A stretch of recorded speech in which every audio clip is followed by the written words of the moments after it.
Bonjour à tous, sans oublier nos amis francophones et nos cousins canadiens. Dans ce tutoriel numéro 34, nous allons donc continuer l'apprentissage à la gestion et au suivi d'un budget personnel. Nous allons donc traiter l'exercice numéro 4 qui est de force 3.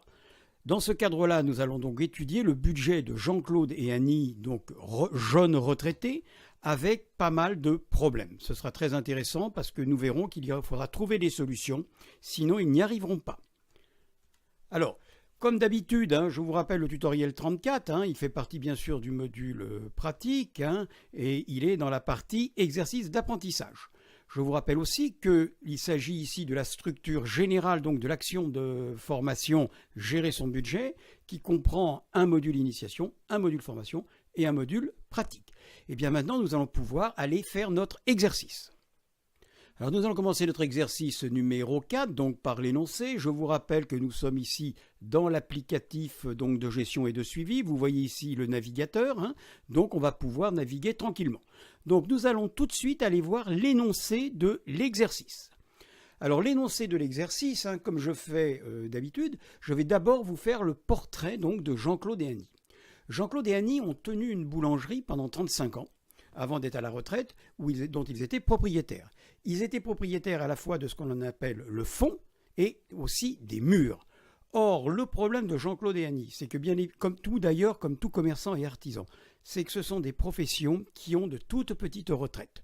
Donc, en général, les commerçants comme les artisans anticipent leur retraite en pensant notamment et en espérant vendre ce que l'on appelle leur fonds.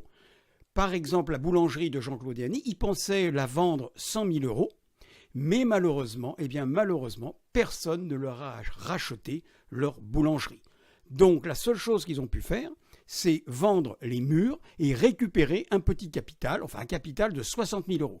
Ce qui fait qu'aujourd'hui, Jean-Claude et Annie n'ont que 1 585 euros à eux deux de retraite pour vivre.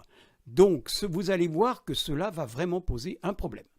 Donc, l'énoncé de l'exercice. Maintenant, on revient à ce que vous allez faire. On va voir la méthode de résolution.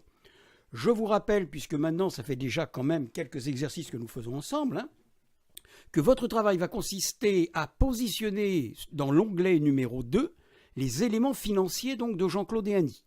Et vous les saisirez, ces éléments, aussi dans l'onglet 3. Donc, on regarde l'onglet 2 tout de suite. Qu'est-ce que l'on voit ? Eh bien là, on voit que nous avons tout le positionnement ici de l'énoncé de l'exercice de Jean-Claude et Annie. Donc je reviens ici à la méthode. On voit que le premier temps, donc, on va positionner effectivement tous les éléments et que dans un deuxième temps, il faudra que vous alliez dans le budget prévisionnel, qui est l'onglet 6, pour voir si ce budget prévisionnel est en équilibre, avec une marge toujours plus ou moins 1%. Malheureusement, vous verrez que ce ne sera pas le cas. Dans un troisième temps, eh bien, si vous voyez que ce budget n'est pas en équilibre, il va falloir trouver des solutions, soit en ressources, soit en dépenses, mais pour revenir à un quasi-équilibre. Donc nous revenons maintenant aux éléments financiers de Jean-Claude et Annie.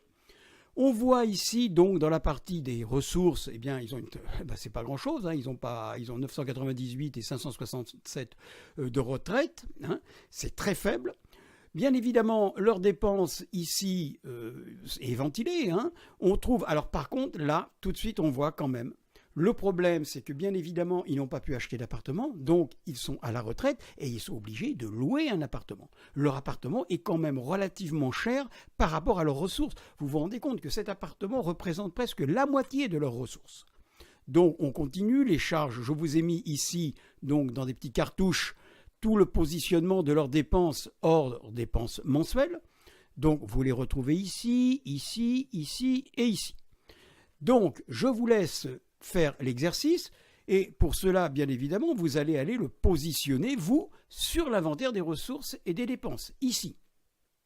De façon à ce que vous allez positionner ici, eh bien, vous allez pouvoir après voir la programmation donc des ressources de Jean-Claude et Annie.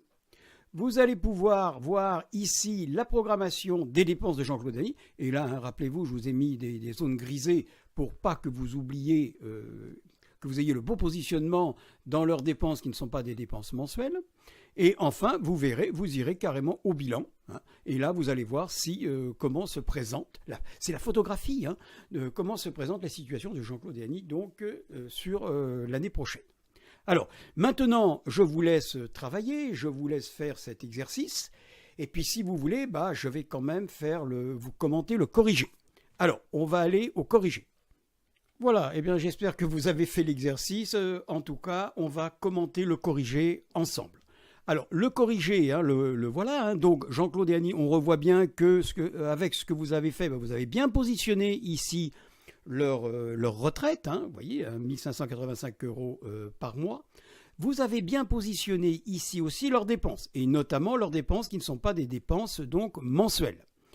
On retrouve bien ici leurs petites dépenses, les chaussures, ça c'est pas bien méchant. On retrouve ici donc l'entretien de la voiture hein, en juillet avant de partir en vacances. On retrouve ici on retrouve ici en général renouvelle ses chaussures, donc on l'a vu, pardon. On voit ici que le couple fait rentrer du bois de chauffage en février et octobre, bien sûr avant la saison de chauffe. Donc je dirais que vous avez positionné, donc les ressources ont été positionnées, les dépenses ont été positionnées, et là, qu'est-ce que l'on voit ? Eh bien, on voit que Arthur n'est pas content. Arthur n'est pas content du tout, parce qu'il nous met en rouge. Et en plus, tout de suite, il nous dit, attention, nous sommes en rouge, enfin, ce couple va être en rouge, et il va lui manquer 3 343 €. Il va être en déficit de 3 343 €. Donc là, il y a un véritable problème que nous allons étudier ensemble lorsque nous allons voir le bilan prévisionnel. On va d'abord aller voir la programmation des ressources. Programmation des ressources, là c'est malheureusement d'une simplicité, hein, puisque il y a la retraite de Jean-Claude et la retraite d'Annie, hein, et ça leur fait donc 19 020 € par an. On va voir maintenant la programmation des dépenses. Programmation des dépenses, là, tout ça, tout ce qui est mensuel, hein, c'est automatique. Par contre, on voit bien leur boîte de chauffage qu'ils l'ont bien positionné en février et en octobre avant la saison de chauffe, et que tout le reste s'est fait tranquillement. Bien sûr, j'appelle votre attention qu'avec leur niveau de ressources, ils n'ont pas du tout d'épargne, pas du tout. La totalité donc de leurs dépenses s'élève à 22 363 € par an. On va aller voir maintenant le budget prévisionnel. Ouh là là là là là là, ça va pas du tout, ça va pas du tout. Donc, on voit que dans le cadre de ce budget-là, prévisionnel, eh bien, il va leur manquer 3 343 € à la fin de l'année. Alors, on voit bien, tous les trous de gestion, vous savez, comme j'appelle, tout ça c'est en rouge, hein, c'est en rose, hein, ça va pas, ça passe pas. La seule chose, c'est que bien sûr, ils passent au niveau de leur compte en banque. Mais pourquoi ? Parce que dès au 1er janvier, ils avaient un solde positif de 6 250,98 €. Mais quand on suit ce solde, eh bien, qu'est-ce qu'on se rend compte ?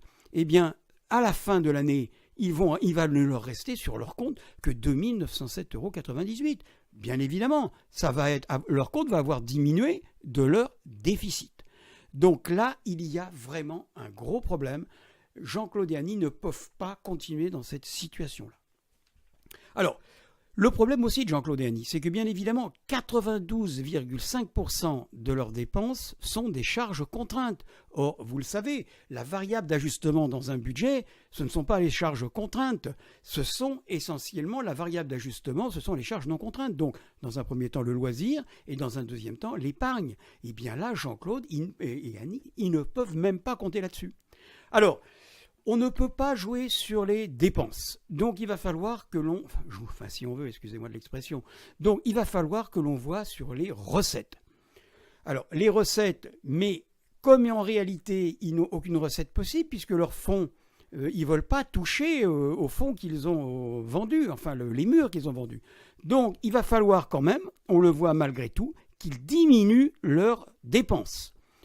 Pour diminuer leurs dépenses, je vous l'ai dit, lorsqu'on a fait l'étude de leurs dépenses, on a vu qu'ils avaient un loyer qui était très élevé, hein, 750 €. Je vous rappelle que 750 €, hein, si vous regardez, hein, c'est quasiment la moitié. Hein. On est on le voit bien, hein, regardez, c'est même plus que ça, regardez, c'est 57%, là, on le voit bien, là. C'est 57% de leurs dépenses.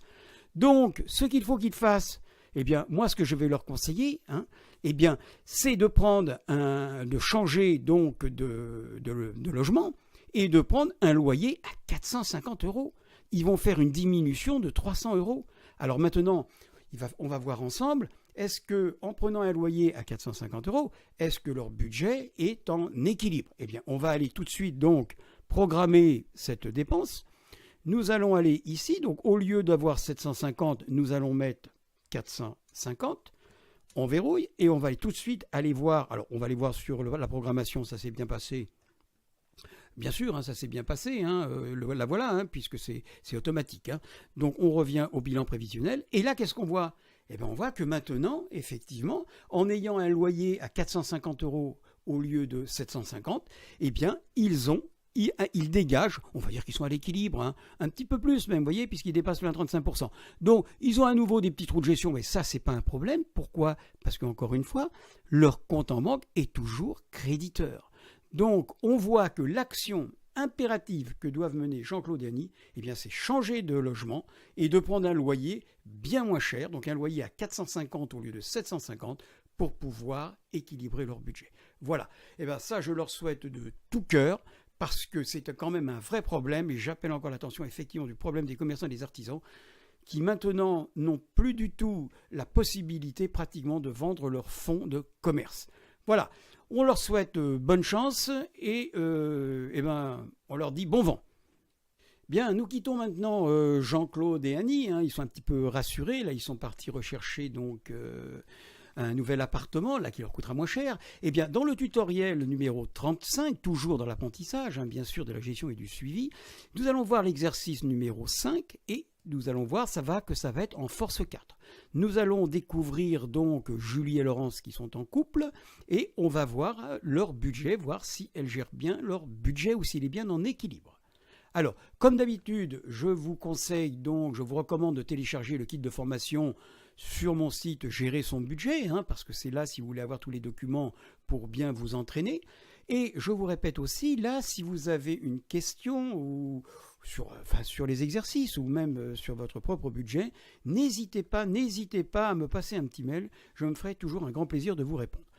Là aussi, comme d'habitude, je vous suggère donc de vous abonner à ma chaîne parce que dans quelques temps, je vais traiter 3 thèmes budgétaires qui me tiennent à cœur. Alors, le premier, c'est la gestion financière d'une association. Le deuxième, c'est la gestion budgétaire d'une mairie, donc d'une collectivité territoriale. Et le troisième thème budgétaire, c'est la gestion d'un plan de surendettement dans le temps pour pouvoir étudier de façon à ce que la personne surendettée revienne le plus rapidement possible à l'équilibre de son budget pour avoir une meilleure vie. Voilà, eh bien je vous donne rendez-vous dans le prochain tutoriel.